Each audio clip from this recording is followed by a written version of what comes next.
Olá, estamos dando início a um outro programa, a um novo programa, Debates Le Monde Diplomatique Brasil, uma iniciativa do jornal Le Monde Diplomatique Brasil, em parceria com a TV PUC, com o canal universitário e com a TVT, a TV dos Trabalhadores. Hoje é um dia excepcional. Nós vamos tratar de alguma coisa que está acontecendo, está no meio, e que é o grande encontro mundial sobre mudanças climáticas, patrocinado pelas Nações Unidas, a COP26. E o Brasil? O que está acontecendo com o Brasil na COP26? O que a COP26 pede do Brasil? E que andamento tem essas negociações que, agora que terminou a primeira semana da COP, que entra na segunda semana, começam a ser fechadas as negociações e os compromissos. Bom, para tratar desse tema, excepcionalmente, nós vamos conversar apenas com uma pessoa, que é uma das maiores especialistas em meio ambiente do Brasil hoje em dia. Eu quero apresentar para vocês o Ricardo Abramovay. O Ricardo Abramovay, ele é graduado em filosofia pela Universidade de Paris-Nanterre.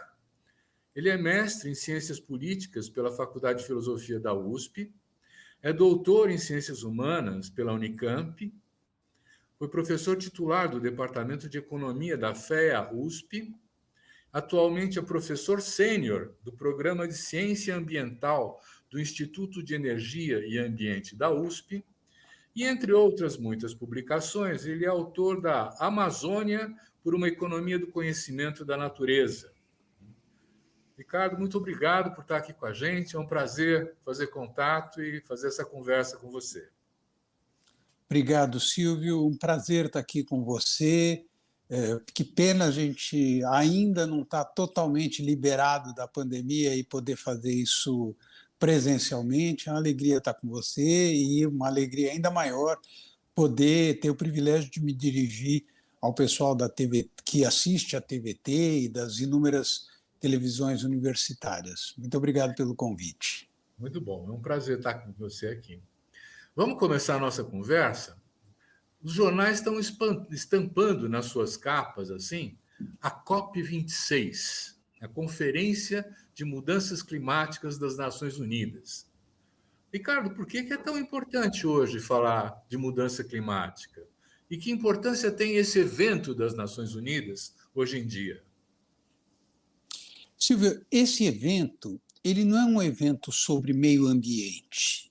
Ele é um evento sobre a maneira como nós vivemos, a maneira como nós usamos o conjunto dos recursos que existem hoje à nossa disposição, os impactos que o uso que nós fazemos desses recursos tem sobre a sociedade, sobre, por exemplo, as desigualdades, então é muito mais do que meio ambiente.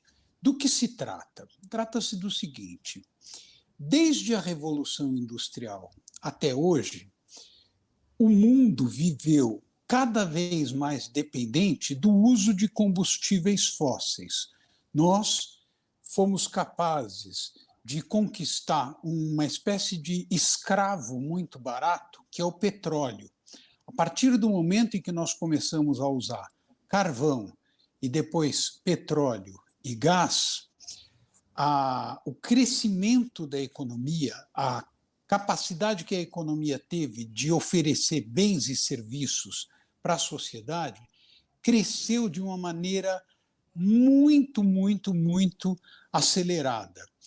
Foi esse uso de combustíveis fósseis que esteve na origem das grandes transformações dos modos de vida das sociedades contemporâneas.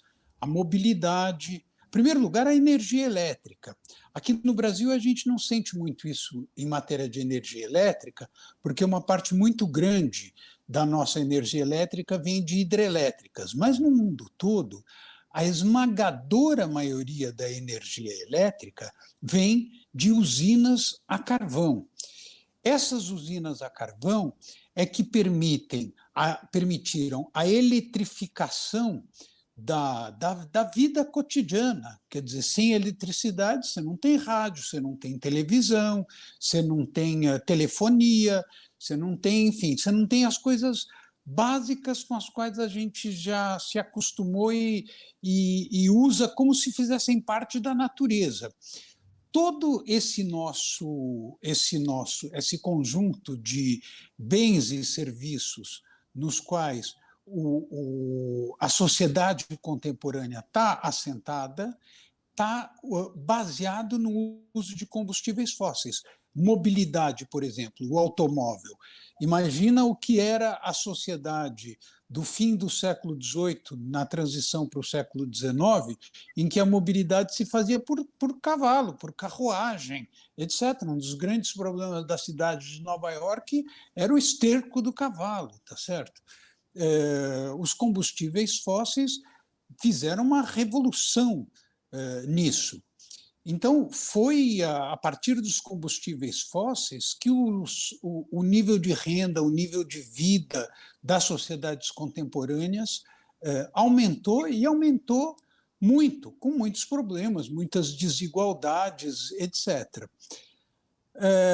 Um dos problemas maiores que decorre do uso de combustíveis fósseis é que os combustíveis fósseis, ao serem usados, eles emitem, além da poluição, qualquer pessoa que viva em São Paulo sabe disso. São Paulo é uma cidade muito, muito poluída. A quantidade de mortes prematuras que nós temos em função do fato de nós dependermos de combustíveis fósseis é um negócio assim muito impressionante. Mas, além desse fenômeno da poluição, tem um outro fenômeno que é ainda mais grave que a poluição, que é o fato de que o uso de combustíveis fósseis provoca a emissão de gases de efeito estufa. Os gases de efeito estufa são... a Terra, ela só pode abrigar a vida porque existe em torno da Terra uma espécie de cobertor, uma camada de gases que forma um cobertor que permite que, quando o Sol bate na superfície terrestre, uma parte dessa energia solar fica retida na Terra. Isso faz com que a temperatura seja uma temperatura compatível com a evolução da vida e, ao longo do tempo, com a evolução da própria vida humana. Os combustíveis fósseis, eles fazem com que, quando se emite muitos combustíveis fósseis, a quantidade de partículas de gases de efeito estufa retidas embaixo desse cobertor vai aumentando, isso esquenta a Terra.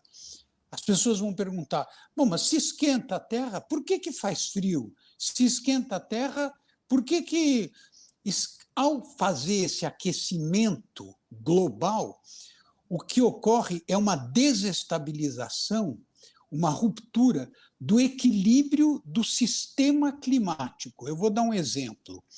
40% das geleiras do Ártico já se perderam de 1980 para cá. Se você que está nos assistindo, nos ouvindo, tem 40 anos, você é um millennial, né, como se diz, o pessoal que nasceu nos anos 80, saiba que quase metade, quando você nasceu, tinha quase o dobro de superfície gelada no Ártico do que agora. Aí você vai dizer, estou nem aí, eu não vivo no Ártico, qual é o problema? O problema é que o Ártico é a fonte de vida para os organismos marinhos.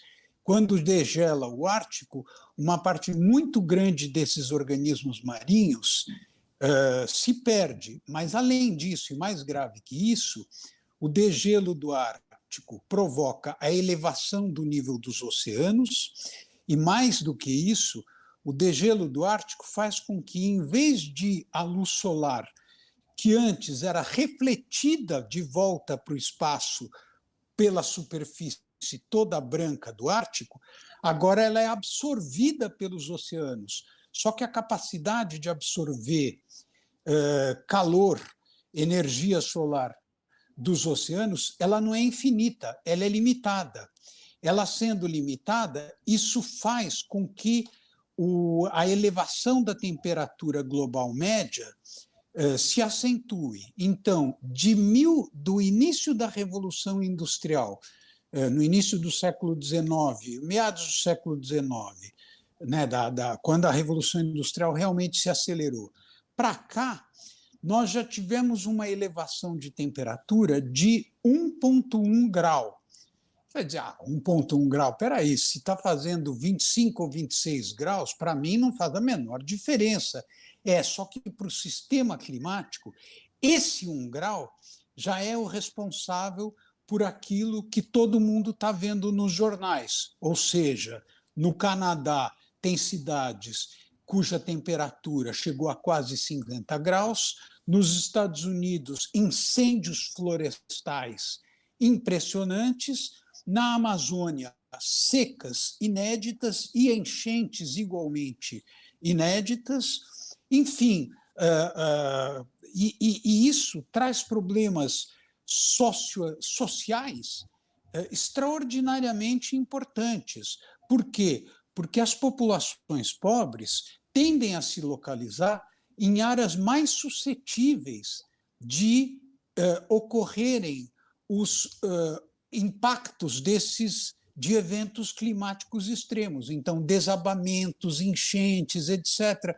Quem mora na Vila Madalena, no Morumbi, etc., não é atingido por isso, mas quem mora no Itaim Paulista, quem mora em regiões distantes, quem mora em comunidades, sobretudo em comunidades situadas em áreas montanhosas, tem um risco cada vez maior de sofrer com os deslizamentos. E isso não é só no Brasil, isso é no mundo todo, inclusive nos países desenvolvidos. Todo mundo deve ter visto que na Alemanha, algumas poucas semanas atrás, houve enchentes que mataram dezenas de pessoas e causaram prejuízos assim imensos. Então, esse se tornou um problema muito sério que ameaça o conjunto da vida social e exige algo muito difícil de fazer, que é como é que nós vamos continuar tendo mobilidade, energia elétrica, aquecimento domiciliar, refrigeração domiciliar, todos os meios que permitem que a nossa vida seja como ela é, claro, nós queremos que a nossa vida melhore, né? Como é que nós vamos conseguir isso sem usar aquilo de que dependeu todo o conforto produzido pela indústria, pela agricultura, desde o século XIX para cá? Como é que a gente vai fazer para continuar se alimentando se o rebanho bovino não vai poder mais emitir aquele... Vocês já devem ter ouvido falar do famoso arroto do boi. O arroto do boi, a fermentação entérica dos bovinos, também emite muitos gases de efeito estufa. Então, as conferências do clima, que começaram 30 anos atrás, foram inauguradas em 1992, a partir de uma conferência sobre o meio ambiente que houve no Brasil, elas justamente são uma tentativa de conversa entre governos, sociedade civil e empresas para ver como é que a gente sai dessa baita enrascada em que nós estamos metidos. Ótimo, muito boa abertura. Eu queria lembrar aqui, inclusive, quando você fala do Ártico, da subida da temperatura nos oceanos, que tem efeitos incríveis, né? Por exemplo, a base da cadeia alimentar dos peixes no Ártico é o tal do camarãozinho, o krill, né? E o krill não sobrevive nessa temperatura mais alta. Assim como as barreiras de coral da Austrália, que também são um enorme berçário de vida dos peixes do mundo, né? Então, nós estamos tendo, inclusive, já uma redução do número de seres vivos nos oceanos, né? Dos peixes, né? E isso já compromete também, inclusive, a nossa cadeia alimentar, não é isso, Ricardo? Exatamente, nós já perdemos praticamente metade dos corais, é um negócio impressionante, os mergulhadores, tem muita gente que gosta de mergulhar, os mergulhadores assistem isso, é dramático essa perda dos corais, porque, como você está falando, Silvio, é a fonte de vida. E todo o sistema climático faz parte daquilo que o mundo todo hoje chama de commons, ou seja, são bens e serviços comuns da humanidade que dos quais a própria vida no planeta depende. Quais são esses bens? As florestas, por exemplo. Mesmo que as florestas pertençam a certos países e a certas pessoas, porque muitas florestas estão situadas em propriedades privadas, elas são um bem comum da humanidade porque elas prestam serviços ecossistêmicos, ou seja, elas contribuem para absorver gases de efeito estufa, elas servem como uma espécie de ar refrigerado, não para perdão, não para os locais onde elas se situam, mas para o conjunto da biosfera. Esse termo é muito importante. A biosfera ela é constituída, a Terra ela tem uma fina camada. A gente vive sobre uma camada muito fina, composta pelo subsolo, pelo solo, pela atmosfera, pela estratosfera, enfim. E isso tudo é uma camada muito fina.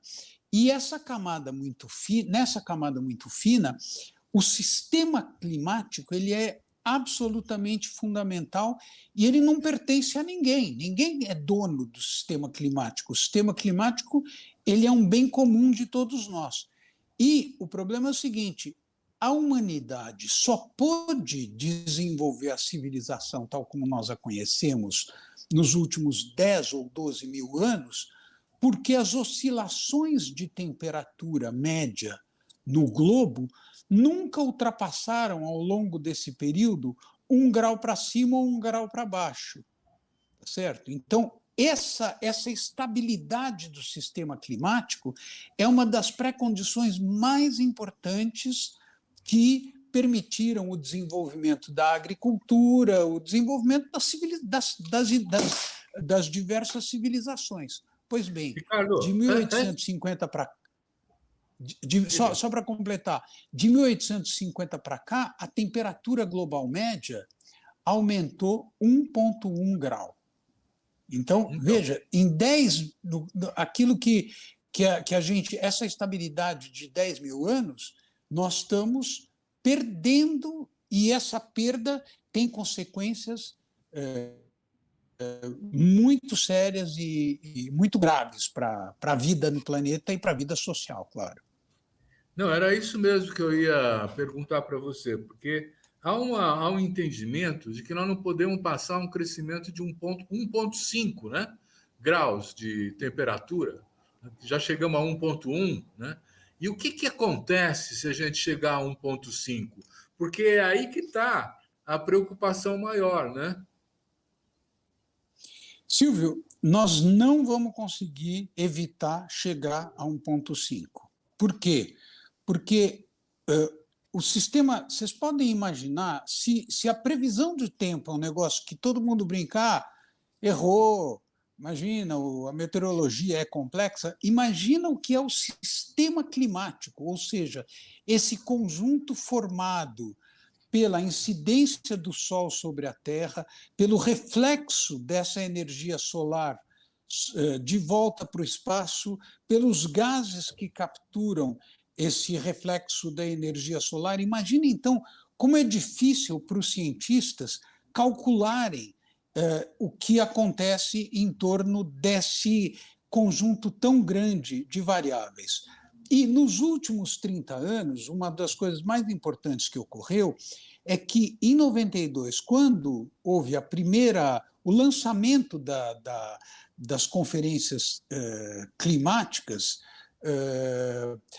o discurso dos cientistas era: é provável que as emissões de gases de efeito estufa decorrentes do uso de combustíveis fósseis, mas também de desmatamento, a gente já vai voltar a isso, também da queima dos resíduos sólidos, etc., é provável que isso esteja alterando o sistema climático. No último relatório que os cientistas fizeram, 30 anos depois desse é provável, a conclusão é que não é que é provável, é absolutamente certo que essa alteração está acontecendo. Não existem cientistas sérios que se oponham a essa conclusão. Isso é muito importante.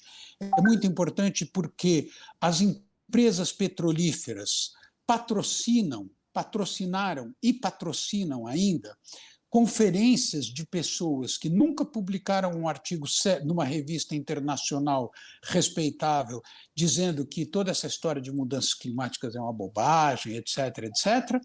Mas quem é cientista sério, 99%, isso dá para calcular, 99% das publicações hoje em revistas científicas sérias convergem para o fato de que existem mudanças climáticas e elas são de origem antrópica, ou seja, elas resultam das nossas atividades.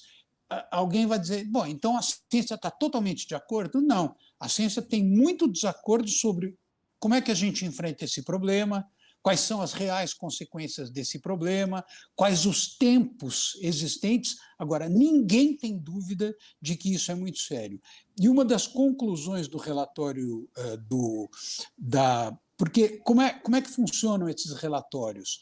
É uma coisa muito engenhosa. As Nações Unidas fizeram uma reunião de uma grande quantidade de cientistas, meteorologistas, especialistas em clima, geólogos, químicos, físicos, mas cada vez mais também economistas, sociólogos, antropólogos, cientistas, e elas trabalham assim. Só entra no relatório desse grupo internacional sobre mudanças climáticas, só entram trabalhos que foram publicados em revistas internacionais de grande qualidade. Não tem eu achismo.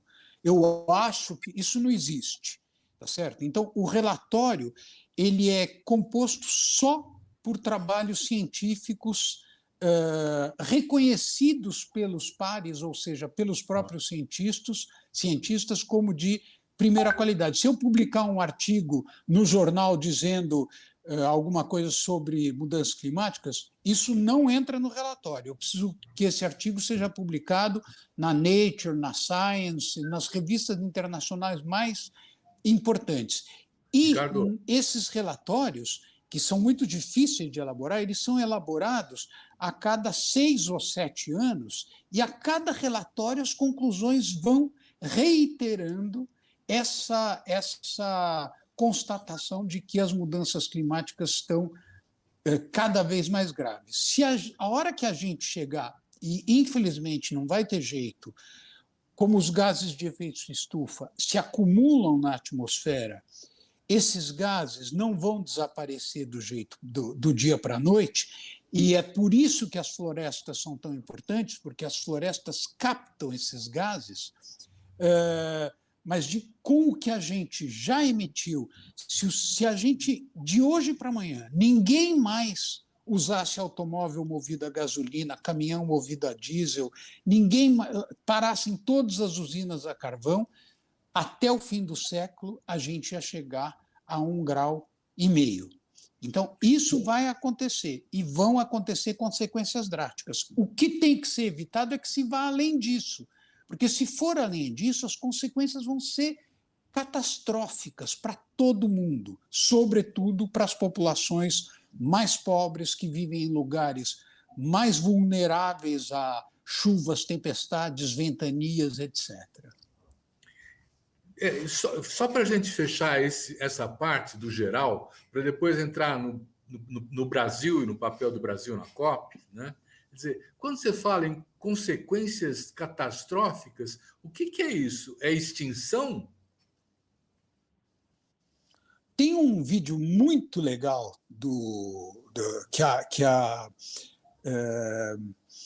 que se você entrar na internet com dinossauro, mudanças climáticas e COP26, você vai assistir um vídeo legendado em português que é assim, é um dinossauro, é uma sala de reuniões, todo mundo já deve ter visto, né? Aquela sala de reuniões das Nações Unidas, todo mundo de gravata, as mulheres de taierzinho, etc.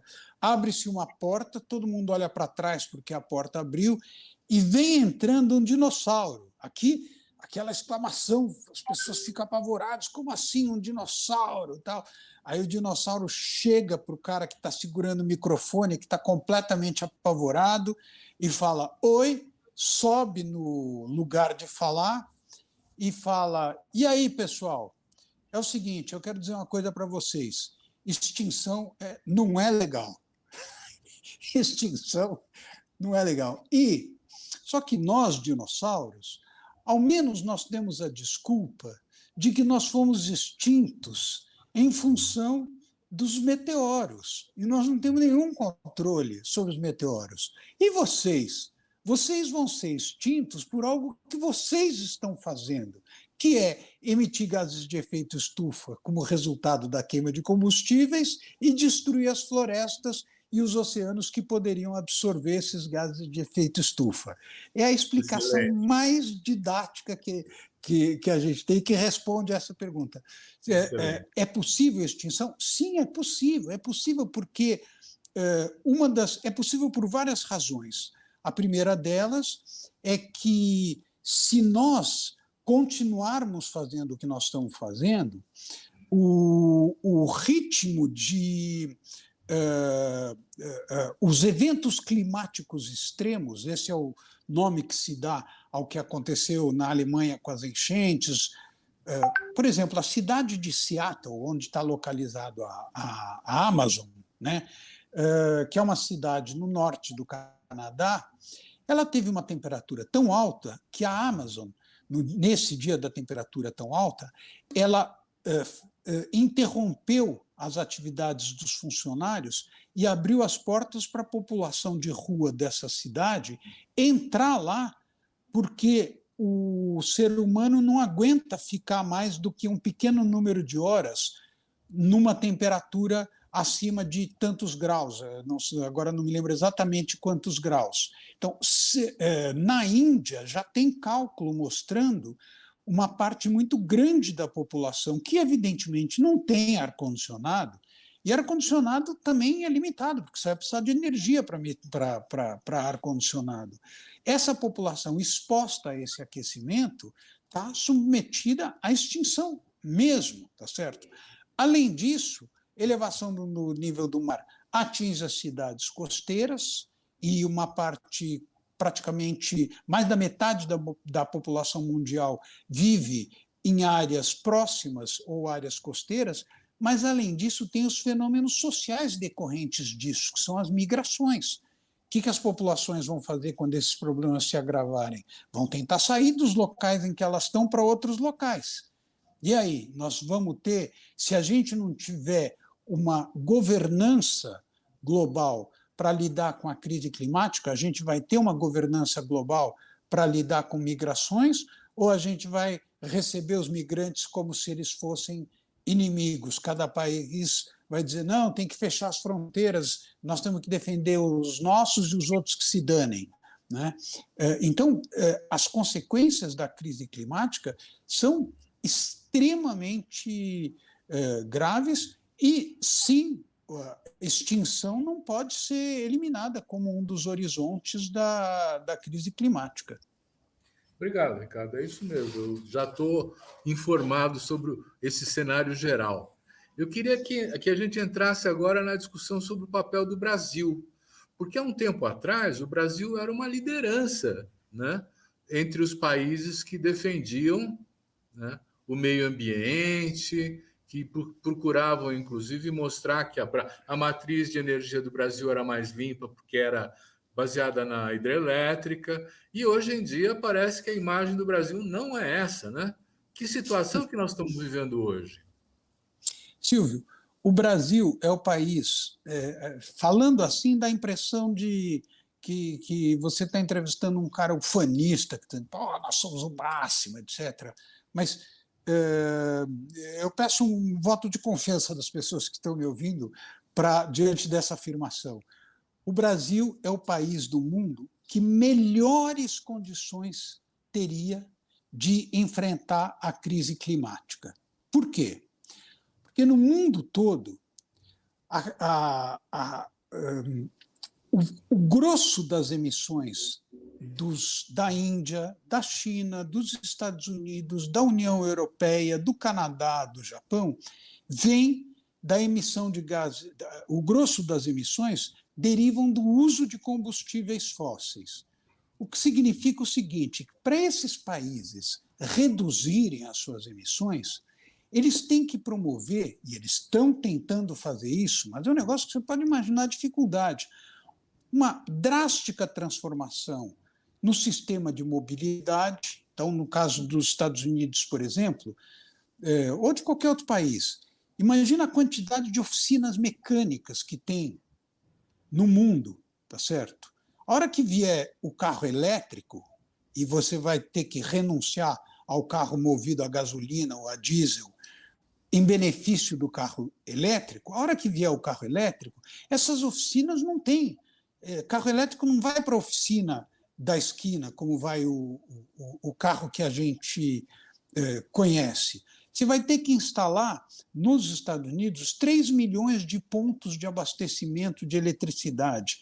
Você vai ter que mudar todo o sistema elétrico que foi concebido com base em grandes usinas de gás, vai ter que modificar completamente para esse sistema elétrico se apoiar na geração de energia solar, eólica e em baterias, que, aliás, ainda não estão prontas. É uma pesquisa que está sendo feita. Os domicílios, o aquecimento domiciliar, que nos países do hemisfério norte é um problema muito sério, vai ter que ser completamente transformado, porque hoje ele é baseado no uso de carvão e, algumas vezes, de gás, né?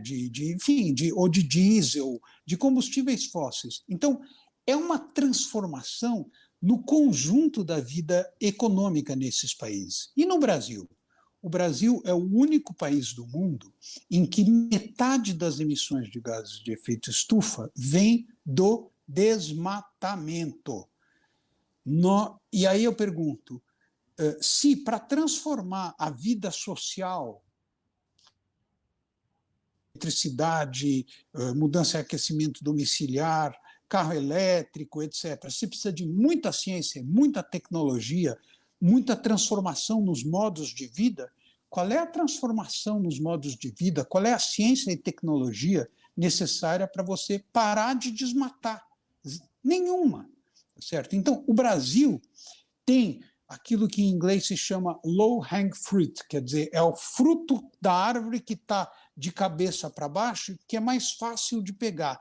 Nenhum país tem um fruto tão fácil de pegar em matéria de enfrentamento das mudanças climáticas como o Brasil.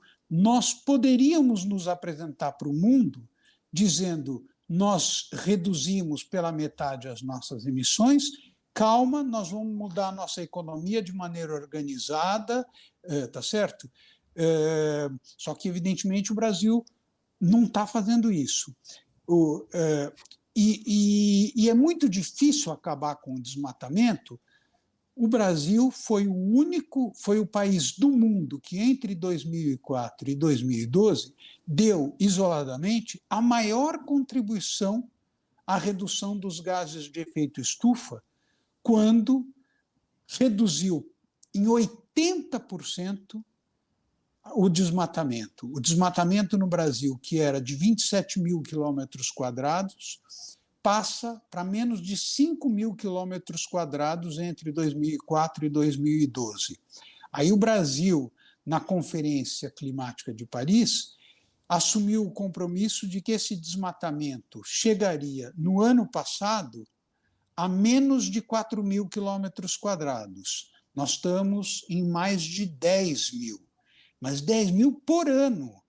Então, isso significa que nós estamos destruindo um bem que é um bem nosso, sobre o qual nós somos responsáveis, mas que tem um impacto sobre o conjunto da humanidade que é absolutamente essencial. Se a floresta amazônica for destruída, ela sozinha corresponde a 10 anos das emissões globais de gases de efeito estufa.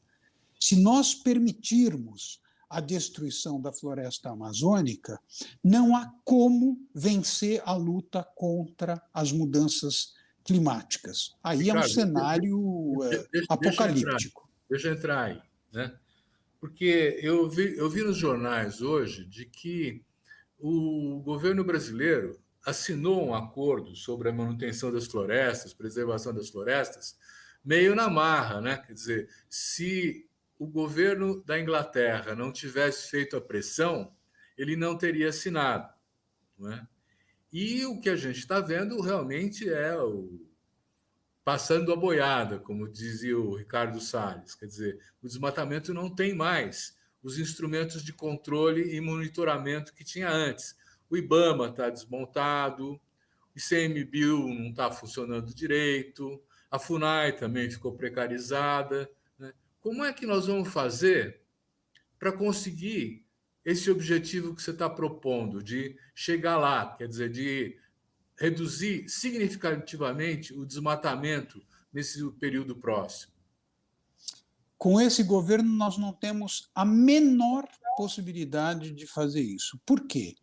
Porque esse governo, se tem algo que não se pode dizer contra esse governo, é que ele não cumpriu a promessa que fez.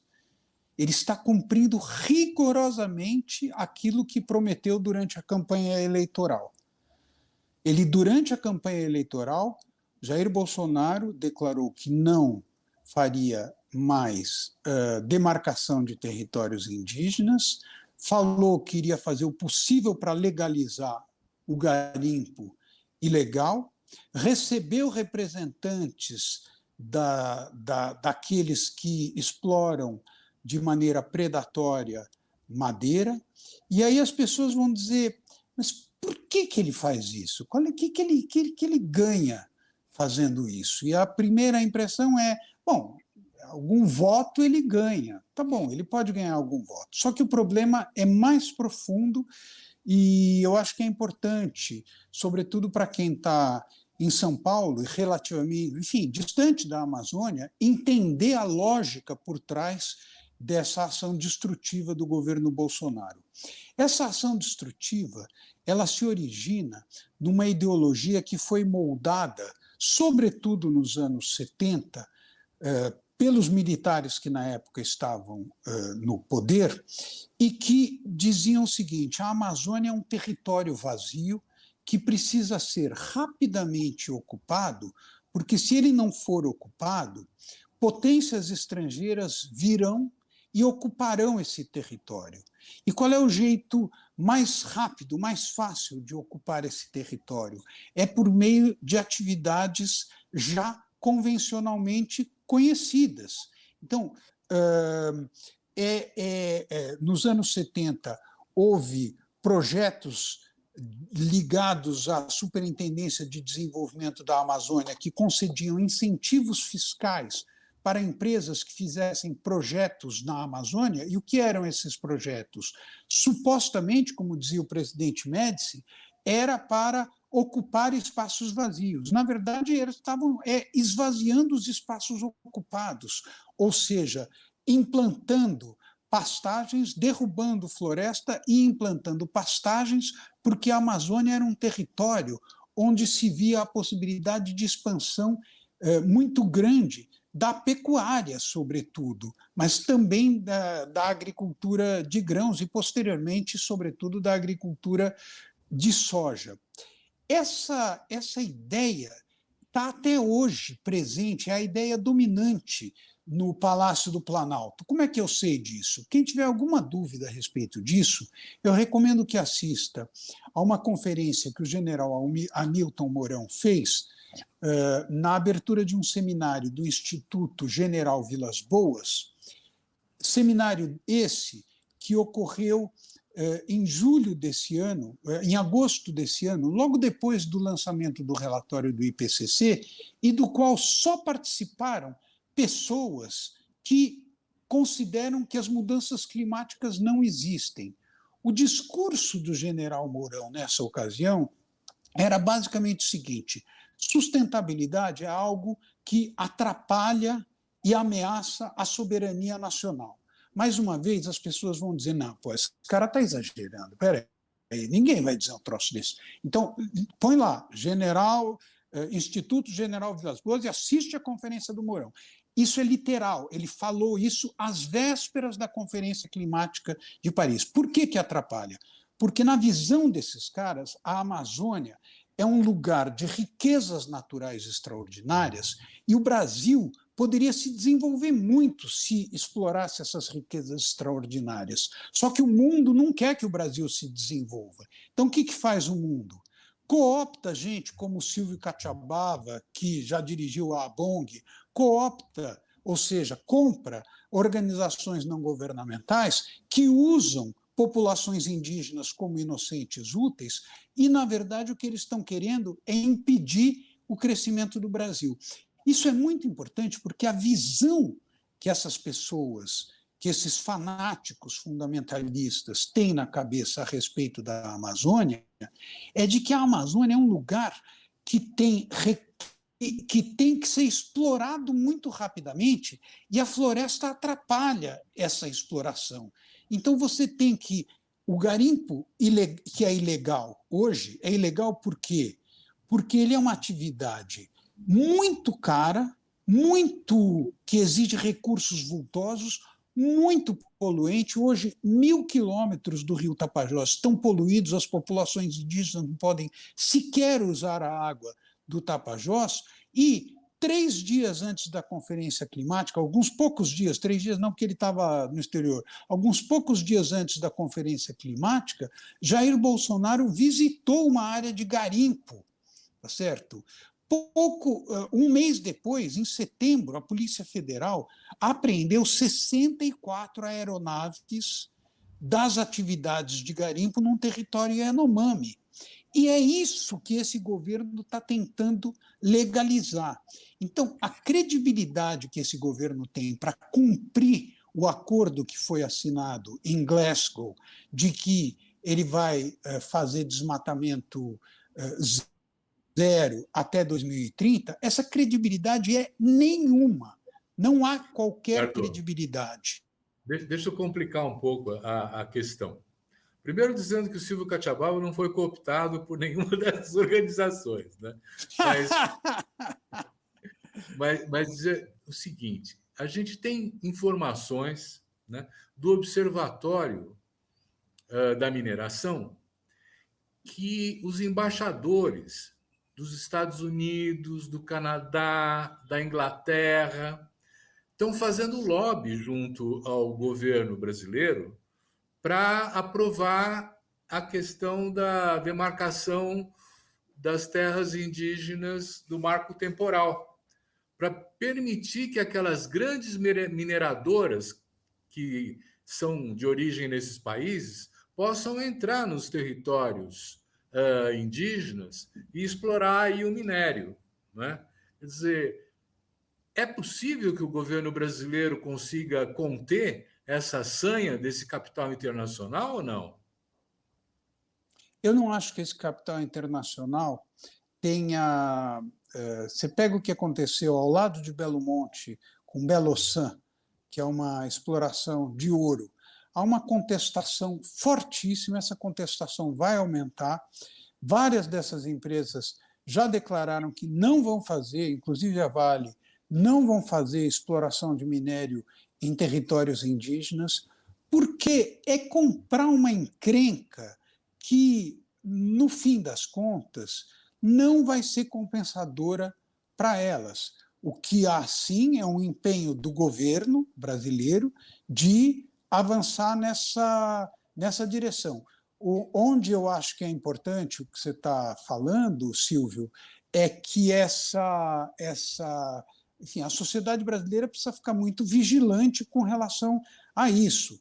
Mas não tenho a impressão de que as grandes mineradoras iriam se meter numa enrascada dessa, porque seria uma imensa enrascada se começar a explorar, a tentar explorar mineração em territórios indígenas. Claro, sob o governo Bolsonaro, não, porque é um governo que está voltado para isso. Mas a hora que o fanatismo fundamentalista deixar o poder e nós tivermos um governo racional, civilizado, democrático, etc., uma das primeiras coisas que um governo democrático vai fazer é revalorizar a soberania dos povos da floresta sobre os territórios que esses povos detêm. Inclusive, por uma razão muito importante, as áreas que pertencem aos povos da floresta são áreas que contêm uma grande quantidade de carbono e são as áreas mais preservadas até hoje. Agora estão seriamente ameaçadas de deixarem de sê-lo, mas até hoje eram as áreas, não só no Brasil, mas no Brasil, na Colômbia, na Bolívia, etc., os territórios demarcados são muito menos destruídos do que os territórios não demarcados. Ora, estimular a mineração em territórios indígenas é abrir caminho para a destruição florestal. As empresas eventualmente vão dizer, não, mas para fazer exploração mineral você não precisa de fazer devastação florestal.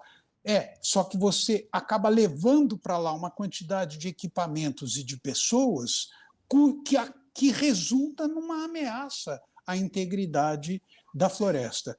Então, se durante o governo Bolsonaro essas negociações, por certo, estão existindo, um governo democrático, uma das primeiras medidas que vai tomar é impedir que isso aconteça.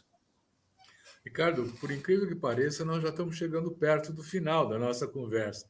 Ela está tão boa que o tempo está passando, né?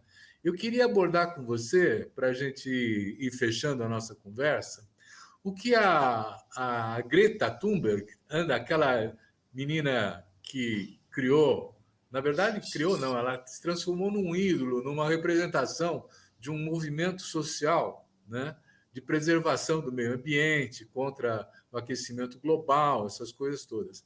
A Greta está falando que a conversa da COP26 é greenwash, quer dizer, é uma fachada, né, de preocupação ambiental que os governos, de fato, não têm. Você concorda com isso? Em parte, sim. No essencial, sim. Eu não acho que os governos não estejam preocupados com a crise climática. Eles estão muito preocupados. Não o governo Bolsonaro, porque o governo Bolsonaro agora, a única preocupação dele é fazer com que a família Bolsonaro não vá para a prisão depois das próximas eleições. E isso contamina o conjunto da esplanada dos ministérios, evidentemente. Mas o governo norte-americano, a União Europeia, a China, o Japão, etc., estão muito preocupados com as mudanças climáticas. Mas entre essa preocupação e o que está acontecendo de fato, há uma distância, há um gap imenso. Por que eu usei a palavra gap? Porque as Nações Unidas vêm publicando anualmente um relatório chamado o Gap das Emissões, ou seja, quanto nós estamos prometendo reduzir as emissões e quanto nós estamos, de fato, emitindo. Essa distância está aumentando, não está diminuindo. Isso é que é impressionante. E, desde a pandemia, alguém poderia dizer, bom, mas e na pandemia? Na pandemia aconteceu um negócio impressionante. Pela primeira vez, desde que esse tema entrou na pauta global, as emissões globais caíram em torno de 7%, com uma exceção. Vamos ver se o pessoal que está nos assistindo adivinha. O Brasil, claro. Por quê? Porque como as nossas emissões derivam de desmatamento, enquanto você ficou em casa não pôde ir para o trabalho, teve dificuldades imensas. Você que tem um Uber não pôde, você que é motoboy não pôde levar adiante suas atividades. Os desmatadores não fizeram home office, eles continuaram desmatando. Então, o Brasil foi o único país do mundo que continuou desmatando. Pois bem, então, alguém poderia dizer, bom, caíram as emissões em função da pandemia, e essa queda vai nos ensinar, e nós vamos começar, então, a investir mais em tecnologias que nos levem à descarbonização da economia. Pois bem, há um grupo de trabalho das Nações Unidas, da Universidade de Oxford, apoiado pelo FMI, etc. Esse grupo acompanha os gastos que foram feitos durante a pandemia, transferência de renda para as pessoas e investimentos na economia. Os investimentos na economia, de tudo que foi investido na economia desde o início para recuperar a economia da Covid até aqui, só 18% corresponde a projetos voltados à descarbonização da economia. 82% estão na economia tal como a gente a conhece. E esses 18% estão concentrados em apenas 7 países. Os 3 países cujos investimentos, não estou falando de transferência de renda, insisto, são só os investimentos para a recuperação da economia. Os 3 países mais em que esses investimentos para a recuperação da economia foram mais contaminadores, mais poluentes, mais voltados à continuidade das emissões, são Argentina, Austrália e Brasil.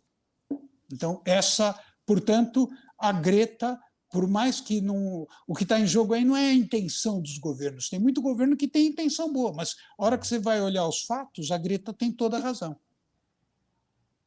Bom, eu quero agradecer muito a sua excelente explanação aqui, acho que ajudou a gente a compreender o momento, a situação do meio ambiente, a COP26 e mesmo o Brasil aí, né? E agradecer também a você que nos assiste, que nos acompanha nesses programas. Semana que vem tem mais. Obrigado.